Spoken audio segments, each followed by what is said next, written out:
Album of the month. Hot thoughts are in my mind and all of the time. Oh, hey, what's going on there, YouTubeverse? This is John Stanek from Johnny Radio, bringing you another Album of the Month review. And I'm so excited today to be talking to you about Spoon and their album Hot Thoughts. And I just recently did a review of their song Hot Thoughts, the title track. And you can check that out right here, and I hope you enjoy it. I love that song. I give it a 10 out of 10, and the rest of the album is also great. Spoon is just, as I said in that review, one of these bands that you can always count on to be consistently good. And this album, I mean, we're 9 albums into their discography now at this point, and this one, I think I would probably put in my top 3. It is that good. I'll tell you right now, I give it an 8 out of 10, and which is great in my book. And yeah, so the first track starts us off with just that energy and that vibe, and it gives you kind of the theme of the album, which, if you don't know what Hot Thoughts are, Britt Daniel recently was asked in an interview, what are hot thoughts? And he said, well, what do you think they are? And then there was kind of a pause, and he said, it's probably what you think they are. So yeah, you know, you get the idea, especially a couple more of the song titles, like Do I Have to Talk You Into It and First Caress. It's pretty obvious that this is Spoon's sexy record, and you know, it's no secret that Britt Daniel is a big Prince fan.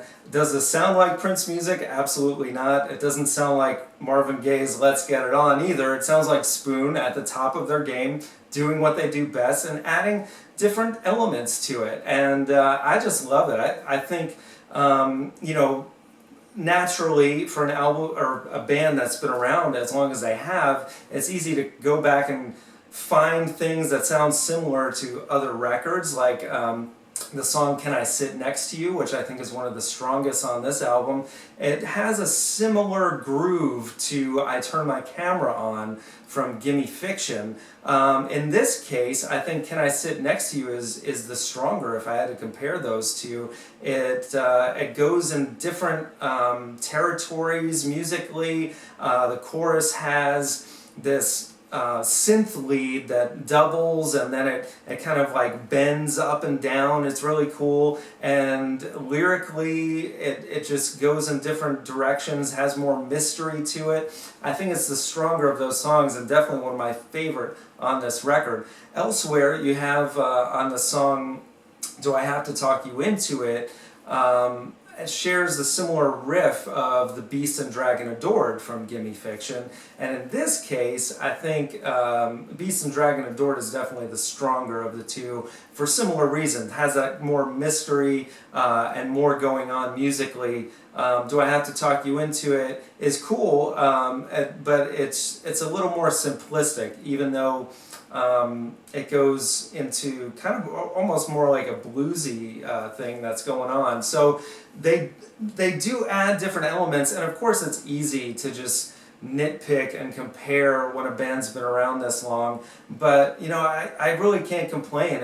And taking myself out of it, objectively looking at this album, it really takes you on an adventure. I love how there's different sounds, like the song Pink Up is really cool, which also has like a little bit of a reminiscent sound of New York Kiss, the last song from They Want My Soul from 2014.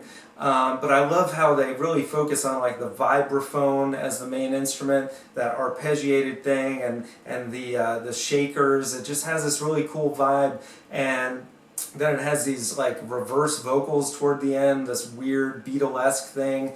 The album just really takes you on a bit of an adventure, and then it ends up with the song Us, which is actually just an instrumental, and it's weird, like these saxophones, which I don't know who's playing the saxophone, but it's really cool, and then it adds back some elements from Pink Up, and it's kind of fading in and out, so it's like it's a really cool ending, a good way to tidy up the album, and in typical Spoon fashion, they leave you kind of wanting more and wondering where they're going to go next. I think They Want My Soul, which is my favorite Spoon record actually. New York Kiss did that. It kind of left you wondering, okay, maybe they're going to go more in that direction, and I think they did. I think that Hot Thoughts is a good extension of that track, and I think they went even further, adding new musical elements and keeping it interesting. And again, I give it an 8 out of 10, and I just love it. I think it's going to be one of my top 10 albums of the year. So what do you think, guys? I'd love to hear what you think. Let me know, what are your favorite tracks on the album? And like, subscribe, check out some of my other video content. I got a lot more coming, guys. I really appreciate you watching. Viva La Vinyl, and I will see you soon.